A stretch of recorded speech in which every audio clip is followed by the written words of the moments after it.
Nako po, eto maganda kong pag-usapan po at reaksyonan po makabida ano po. Ito hong pahayag po ngayon ano ni dating Supreme Court Associate Justice Adolfo Ascuna ano makabida patungkol ho sa threshold doon ho sa pag-convict kay Sara Duterte diyan po sa impeachment court ano.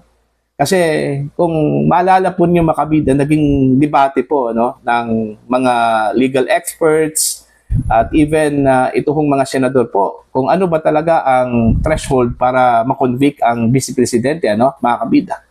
Kung pagbabatayan po natin yung ating saligang batas po, malinaw po makabida, no, na ang threshold po makabida 16 because of the total number of senators, ano, sa kasalukuyang Senate setup po, ano, na 24 po, ano, mga kabida.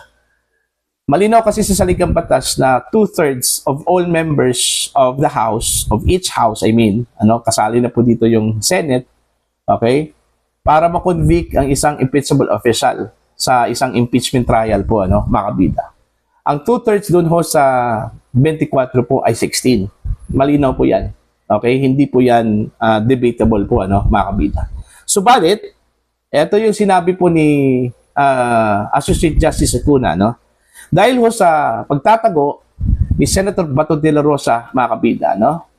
Dahil sa kanya hong pagiging fugitive, okay, mababawasan na raw yung bilang ng mga senador sa Senado. From 24, magiging 23 na lang daw ito, ano, mga kabida. Dahil si Bato, makukonsiderang constructive resign, ano, mga kabida, ano po. Ibig sabihin, dahil tumakas po siya sa justice system po natin, okay, malinaw po makabida na tinanggal na din niya yung kanyang pagiging miyembro sa sistema, okay, sa Senado, ano po. Okay? At babasahin ko muna ito hong article ng ABS-CBN bago ho tayo mag-react po dito, ano po, mga kabida, okay? Ang sabi po dito, with Senator Ronald Bato de la Rosa being considered a fugitive, the required votes to convict Vice President Sara Duterte is now down to 15. A law expert argued Friday. Ayan. The Senate is set to begin Duterte's impeachment trial on July 6. Malinaw po yan, ano? Nasa July 6 po yung umpisa po ng trial. Former Supreme Court Associate Justice Adolfo Ascuna said that even if some senators are not allowed to participate in Duterte's upcoming impeachment trial, they are still included in the computation of the constitutionally mandated 2/3 vote to secure a conviction from the 21st seat Senate, ano, mga kabida. This translates to 16 votes required to declare Duterte guilty of each of the articles of impeachment. However, ito yung crucial ho dito, ano, mga kabida. Ascuna said, De La Rosa may be exempted from the count if he is treated as a fugitive, which the former justice said was tantamount to constructive resignation. So, makukonsidera na po, ano, na nagkaroon po ng constructive resignation ito hong si Bato de la Rosa, ano po, mga kabida. Because being a fugitive entails running away from the legal system. All right? And if one runs away from the legal system, he relinquishes own membership in that system. And therefore, he may be considered as having a resigned, constructive resignation, as Ascuna said. So, yun po yung pananaw po, no, ni Justice Ascuna, ano po, makabida. Itong si Justice Ascuna, kinukonsidera po ito na isang legal luminary po, ano, mga kabida. In fact, naging amicus curiae na po ito, ano? Meaning friends of court. Ito kong si Adolfo Ascuna, no? Mga kabida.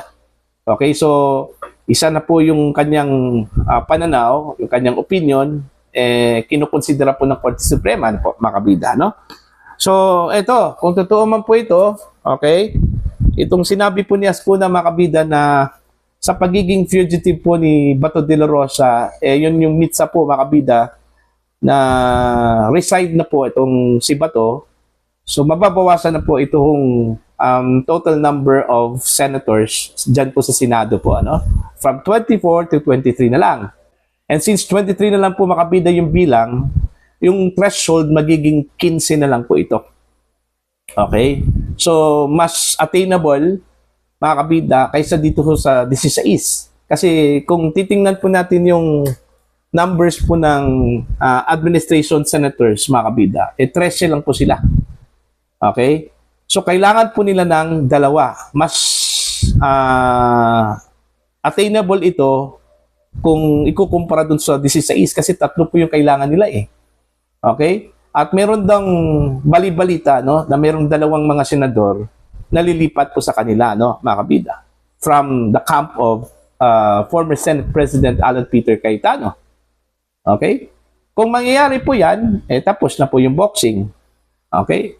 Yan, kung lahat po itong 15 ano, ang boboto for the conviction, ano? Pero marami hong naniniwala po mga kabida, no, na meron pong iilan dyan po sa majority block na hindi ho boboto for the conviction, ano? Katulad na lang po mga kabida ni Senator Migs. Eh malino dun ho sa kanyang sinabi po, ano, sa harap mismo ng kanyang constituents po mga kabida sa Bukidnon. Okay? Na yung paglipat daw niya mga kabida sa majority block ay hindi po patungkol ho sa mga Duterte.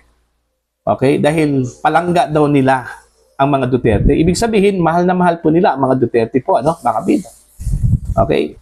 Kaya nga, nung nalaman po ng mga taga-Bukidnon, okay, yung kanyang ginawa na lumipat po doon ho sa kampo po ng majority block, kampo po ni Gatchalian, eh nagalit. Marami hong nagalit po kay Migs. Kaya nagpaliwanag po si Migs, mga kabida, na hindi po patungkol ho sa mga Duterte yung kanyang paglipat. Okay? Kaya napawi yung pag-alala at galit po ng mga taga-Bukidnon, ano, mga kabida. Pero, okay, kung tutuhanin po niya yung kanyang pangako dun ho sa kanyang mga constituents na palangga po niya o mahal po niya yung mga Duterte, sa palagay ko po, hindi ho siya boboto for the conviction. Okay? Mga kabida. Yan. Kung panininigan po yan niya, ano? Mga kabida, yung kanyang sinabi, ano? Pero kung mag-iba yung kanyang isip at mag-iba po ang ihip ng hangin, ano? During the votation, okay, pagkatapos po ng impeachment trial po, ano, mga kabida, wala na ho tayong magagawa dyan, ano? Kung ganyan po yung magiging decision po niya, kung sasabay po siya doon ho sa mga senador na boboto po ng conviction, ano, kay VP Sara, mga kabida, ano po. Pero yun nga, ano, kailangan ho niyang harapin yung consequences, yung galit po ng kanyang mga kababayan po sa Bukidnon, ano, mga kabida. At alam ko din na may mga silent nandyan sa may majority, ano, na ayaw hong ipahalata yung kanilang boto, ano po. Pero sa palagay ko po, may simpatya po sila kay VP Sara, no, mga kabida. Ako, naniniwala po ako, ano, na wala hong mabibigat na ebidensya na may pakita ito hong prosecution, no, against Vice President Sara Duterte, ano po. Kahit na sinasabi po nila mga kabida, kampante po sila, no, na kaya ho nilang i-convict si Sara Duterte, ano. Siguro yung appreciation po nila, sa palagay po nila, ganun, ano. Pero kung titingnan po natin makabida yung kanilang ipinakitang mga ebidensya during the impeachment proceedings dyan sa House, eh malabo po yun eh, ano? Okay? Kahit na po siguro ordinaryong mga Pilipino na tumingin dyan makabida, sasabihin siguro na malabo. Okay? Ako, mas kampante po ako dun ho sa salita po ng defense, na kaya ho nilang tibagin lahat ng mga ebidensyang ipapakita po ng prosecution during the trial po, ano, mga kabida. Alright? At alam naman po natin siguro, ano, na sila po, prosecution at saka defense, alam na po nila yung mga witnesses, sino-sino yung mga witnesses po nila, at saka mga ebidensyang ilalatag po nila, no, mga kabida. Okay? Kaya po nilang harapin yon, alright? Sa panig ng prosecution at saka ng depensa po, mga kabida, ano po. It's a matter of how the judges appreciate the evidence. Kung magbabase lang po mga kabida sa ebidensya, okay, yung mga senador, okay, kampante po ako, naniniwala po ako na ma-acquit si Sara Duterte, ano. Pero kung politika po ang ipaiiral po ng mga senador, okay, malamang makukonvict si Sara Duterte po, ano, mga kabida. Okay? Ako, wala akong problema dun ho sa threshold. Mas 15 man yon o mas 16 man yon, ano, mga kabida. Naniniwala pa rin ako na ang mga senador po ay boboto according to the conscience and according to the evidence. Hindi ho according to what or who dictates them, ano, mga kabida, to do so. Okay? Kahit na po nasa majority yan, mga kabida, alam po nilang magiging consequences po. Okay? Pagdating ho ng 2028. Do you think kung mawawala si Sara Duterte, mga kabida, matanggal po siya bilang Vice Presidente ng Pilipinas, okay, at ma-disqualify po siya to run for President in 2028, tapos na po yung nightmare at bangungot po ng Marcos administration? Hindi. Okay, hindi.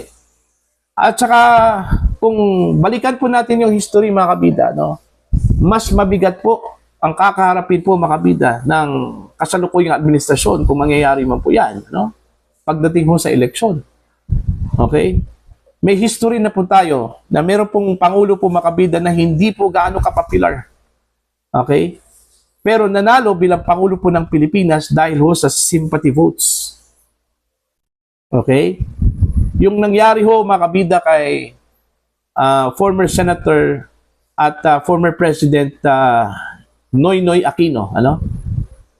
Kung maalala po ninyo, mga kabida, nung namatay po si Cory, okay, pinipilit po ng mga supporters ng mga Aquino, ano, okay, ng Yellow Tards na patakbuhin ito hong si Noynoy Aquino, ano. In fact, during that time, mga kabida, no, si Marojas po yung standard bearer po ng Liberal Party. Okay, pero nagkaroon po ng shift. Okay? Bumaba si Marojas, umakyat si Noynoy Aquino, ano, mga kabida, bilang presidential candidate during that time, ano, dahil ho sa overwhelming anong tawag po dito, kagustuhan po ng mga supporters po nila, ano, mga kabida. Diba? Because of that sympathy vote, nanalo si Noynoy Aquino ng overwhelming votes, mga kabida, no?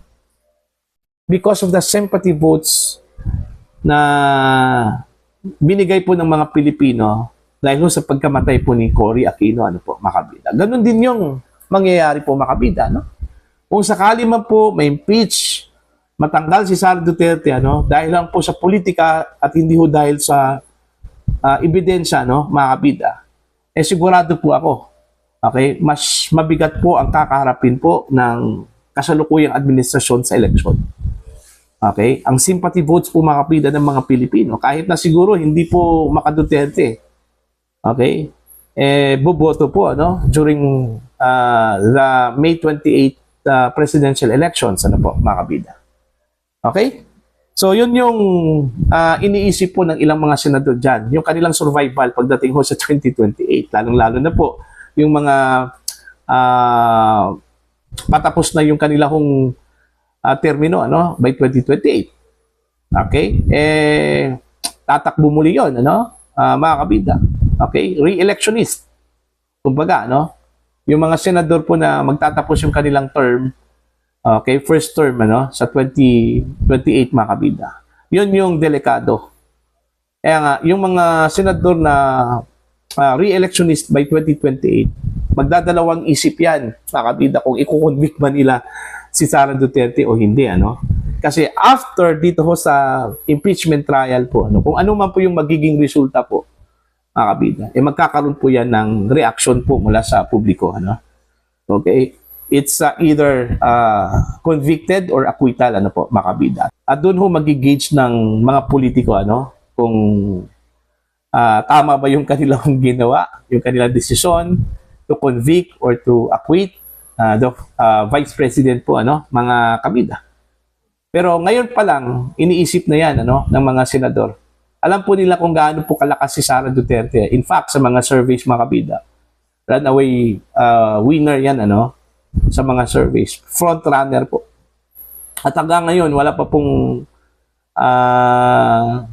kandidato po, mga kabida, na lumalapit dun ho sa kanyang kartada, ano.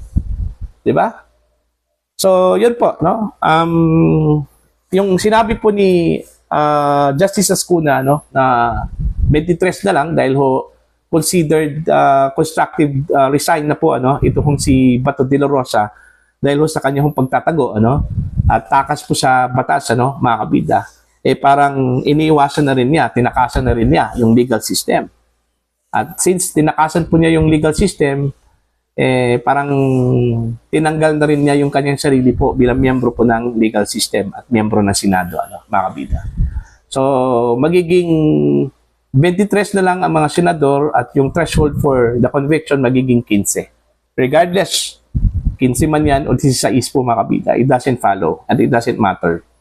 Kasi po, at the end of the day, naniniwala po ang taong bayan na ang mga senador po ay boboto, mga kabida.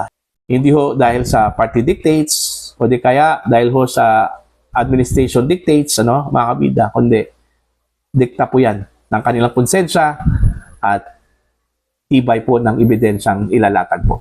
Alright?